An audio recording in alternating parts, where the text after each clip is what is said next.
শীতকালীন এই সবজিগুলো দিয়ে চ্যাপা শুটকি আর ছুরি শুটকি মিলিয়ে অল্প তেলে রান্না করা হবে।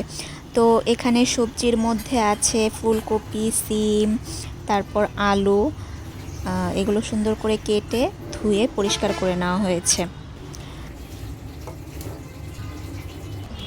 এখন এখানে কিছু রসুন থেতো করে নেওয়া হচ্ছে।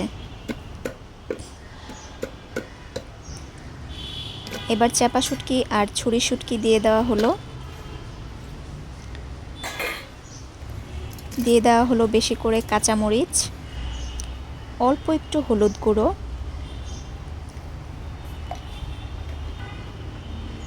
লবণ,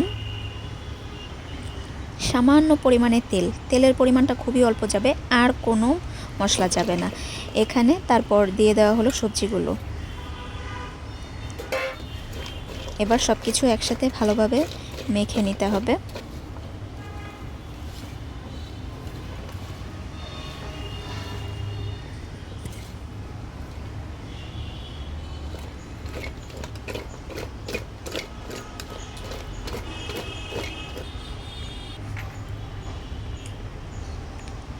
এবারে পানি দিয়ে দেওয়া হচ্ছে।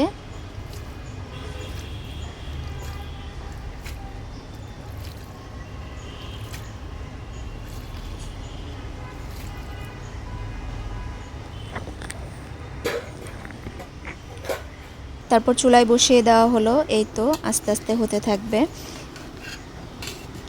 এভাবে নাড়াচাড়া করে আস্তে আস্তে এটা যখন সিদ্ধ হয়ে যাবে পুরোপুরি, তখন এই তরকারিটা রেডি হয়ে যাবে।